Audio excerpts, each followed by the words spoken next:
Yeah.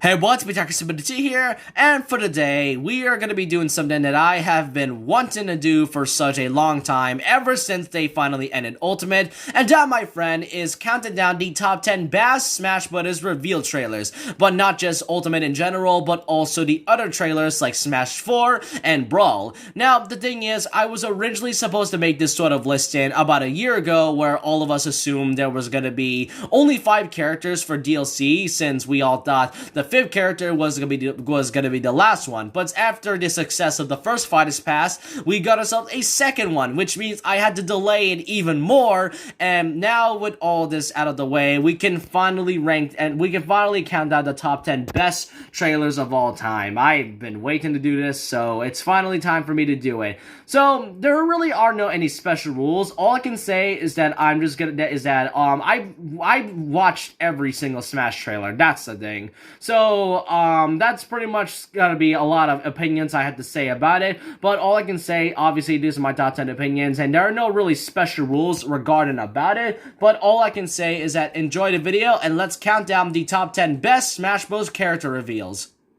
Number 10 on this list is Palutena. Now, it is pretty surprising that I'm going to be putting a Kid Icarus character, but to be really honest, guys, you cannot deny how really great this trailer for Palutena was. And technically, this was also Dark Pit's trailer, since Dark Pit wasn't really revealed in, like, a trailer. Like, you know, he didn't have his own splash screen. Instead, he was revealed in, like, a Smash Bros. Website. But other than that, Palutena's trailer is number 10 for one great reason, and that's because of how beautifully well the trailer was. The anime style with Pit and Link fighting each other is such an amazing thing. And the really, I guess you can say, unexpected surprise that Palutena was the fighter to be revealed back at E3 2014.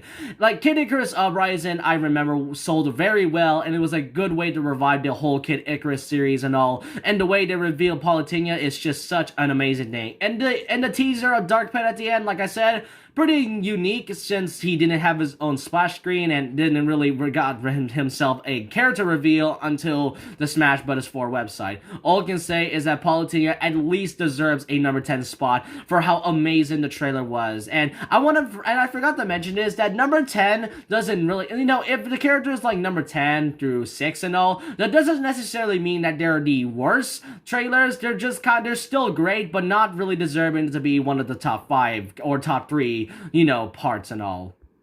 Number 9 is Solid Snake from Metal Gear. I have to say, this was the character that started the whole thing on having different characters that isn't just from Nintendo. Sakurai really stated himself back in Melee that he really wanted to have a character from Metal Gear since it was a request by Hideo Kojima. But the thing is, due to far developments from Melee, Snake couldn't make it, and fans were doubting that there was only going to be Nintendo characters, since at the time, Smash Bros. Was all just about fighting Nintendo characters and not really anything about third parties and all. But now with the reveal of Snake being revealed at the very end of the trailer, especially at the especially after the reveal of a brand new Smash game at the time, goodness, this was such a huge hype thing back then. Snake being in Smash Bros., my goodness, even if it was a very simple trailer, it is a great way to end off the way they revealed Brawl. And now that I think about it, Sonic will be number 8 on this list. Sonic being in Smash Bros. Is such a big thing, because you gotta remember, some people don't understand how hyped Sonic being in Smash Brawl was at the time. Like, Nintendo and Sega, both of those companies were big rivals. Even Sega had their own quote back then when the Sega Genesis was at its rising. But both Sonic and Mario now fighting at the same game, it is really, really amazing. And I wasn't too sure if Sonic's appearance with Mario was like before the Mario and Sonic Olympic Games even existed. But all I can say is that just like Snake, Sonic's whole reveal was pretty simple, but it was in terms of hype, it was just quite amazing to talk about. I mean, Sonic is going by Mario and then simply just having that sassy, edgy character of what Sonic really is at the end. Like, my goodness. All I can say is that he at least deserves to be in the spot of number 8 for simply having a character appearance that seemed impossible due to the relationship of Sega and Nintendo at the time. Number 7 is Cloud Strife from Final Fantasy VII. Who would have thought a character? Now, this is a similar situation when it comes to Sonic, since I do remember Square and Nintendo's relationship back then where it was kind of not good due to the fact that I guess Square Enix had a problem with cartridges and not CD disc. I don't know the relationship between Square and Nintendo and all, but the thing is, Cloud Strife was just another hype thing. A character that broke the internet when he first revealed. Like, a Final Fantasy character was seemed impossible. I mean, Mega Man and Pac-Man, sure, those characters are really great. Street Fighter, okay, I can definitely see that, but Final Fantasy, a game that basically is from, that's from Square Enix and all, who's just, from what I heard, it was kind of, a bit stingy with their copyright back then. But the fact that Cloud being in the Smash Brothers, and the fact that this character was, like, I don't know, another franchise. It is such an amazing deal back then. I know I'm very illogical at this point, but characters like Sonic, and even though Cloud's trailer was just amazing, I mean, even though it was kind of simple due to, like, the budget of DLC trailers, the beginning was just such a memorable thing, even for those who even played Final Fantasy VII. So all I can say is that he deserves a number 7 spot. Number 6, King K. Rool. This is another character that I think that I've seen fans doubt in a lot back when, the Smash 4 days and Smash Ultimate days, due to the fact that K. Rool's whole character was the fact that he hasn't been in a Donkey Kong game for a while now, and King K. Rool's whole trailer, it is so funny when you first see it. Like, when they first showed the villains, when Mario, Sonic, Link, Zelda, and Ganondorf, and especially the end of it, and then when they showed Donkey Kong and Diddy Kong, you're gonna see a character that was that's from Donkey Kong, and guess what? It's King K. Rool, and oh wait, no, it's actually King Dedede. I find it funny that King Dedede is trolling us, but fun fact, Masahiro Sakurai actually voices King Dedede, so you can technically say that Sakurai trolled us right there. But then King K. Rool comes back, and the irrelevant character that many fans say has now officially returned, and I did like the comedic, I did like the comedic parts where Diddy Kong and DK's eyes just pops out of the window after they saw their arch nemesis again. It is just quite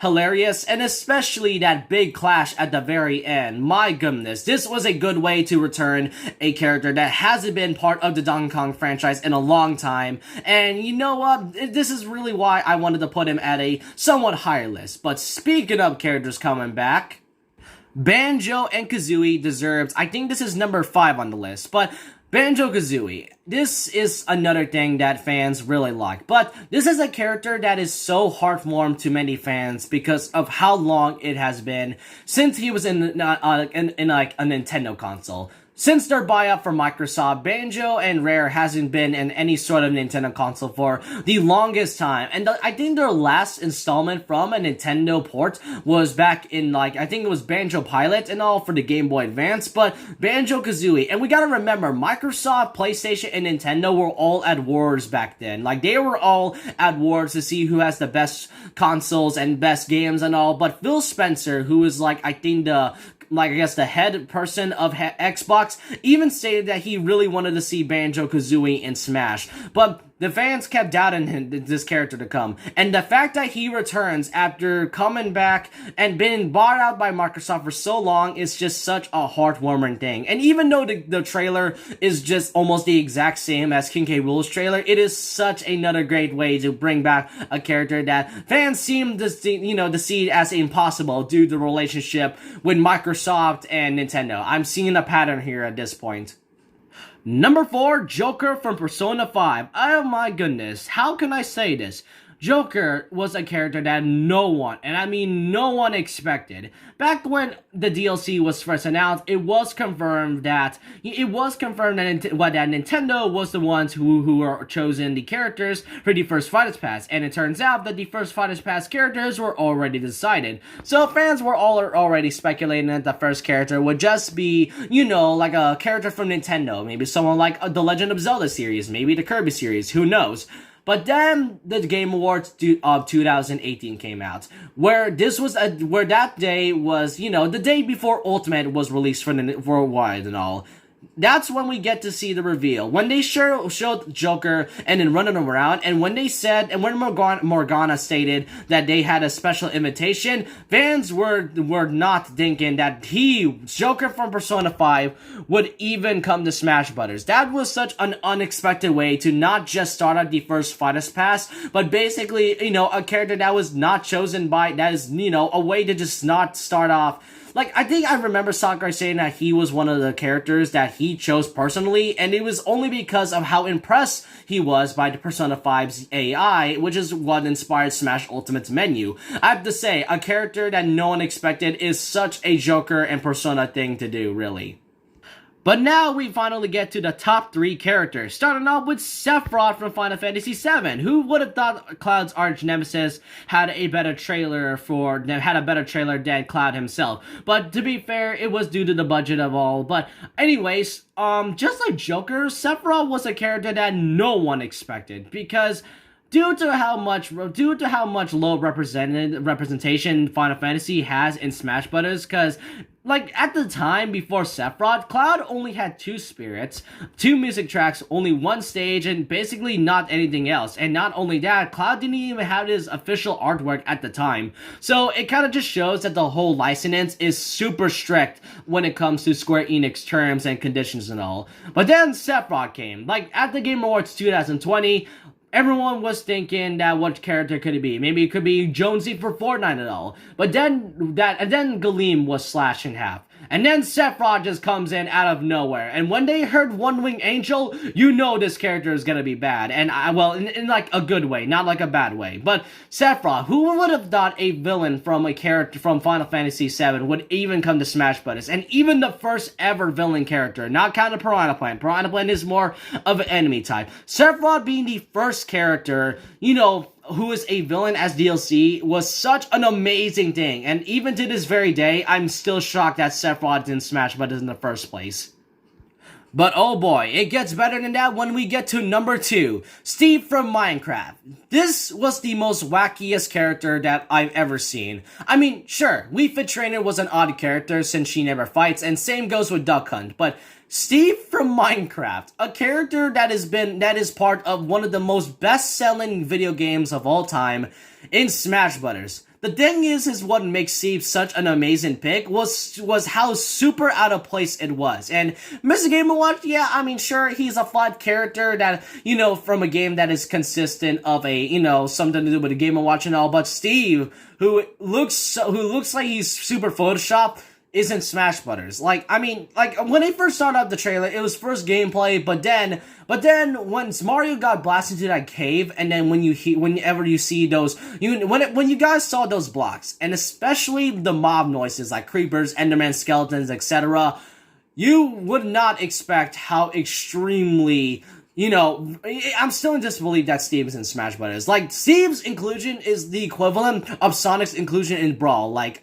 not only that, he broke Twitter. Like, the last time, I can't really recall if Twitter ever broke and crashed the server. So, Steve, number 2 spot. I mean, do I really have to say any more at all? And now, with number 2 out of the way, let's now get to number 1. But before that, I do want to talk about some honorable mentions for the characters that didn't make it on the list, but deserves at least something to really talk about. Honorable mentions we have here is Bayonetta, Robin, Lucina, Violet.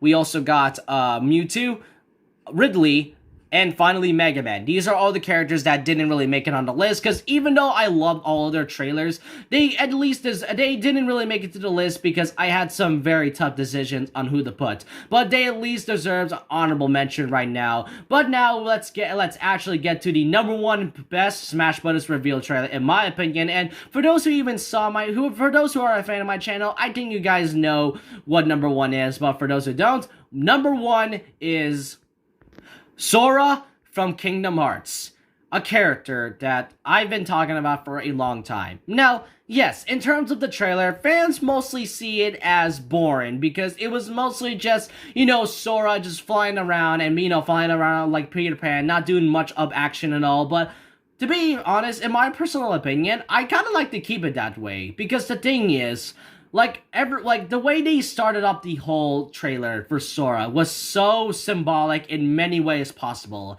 And it's like the fact that they went back to the very first trailer of when Ultimate was first revealed with the Inklings and all, and then when the fiery smash ball was, you know, put into a small bonfire, everyone is revealed as a trophy. But then when Mario threw that fire, revealing the Kingdom Key, you know that this character is one of the best, if not the best, Smash Bros. Character reveal. And what's even better was the fact that he was the most requested character. Even, like, the most requested next to characters like Crash. Like, I've been seeing many fans talking about Crash Bandicoot, Master Chief, Dante. Those are characters that I've seen discussed many times. But Sora actually being the most requested character is such an amazing thing. Plus, being the last fighter to this whole 20-year journey ever since Smash 64 to really end off Ultimate in such a way is just absolutely incredible. Whether you guys agree or not, or whether you like Sora or not, you cannot deny how beautifully amazing the trailer was to begin with. But now, this is my top 10 best Smash Bros. Reveal trailers. I know there are some illogical parts, but these are just my thoughts and opinions. I have to remind you that if you guys don't really agree with what I say, then that's fine by me. You can disagree all you like. But with that, let me know what you guys think in the comments section below. What do you guys think has the best Smash Bros. Reveal trailers? I really want to know what you all think in the comment section below. And so with that, leave a like, comment, subscribe, hit the notification bell for more videos, follow my Twitter, and I'll see you guys next time. And remember this, once a legend, always a legend. Like a Hellcat.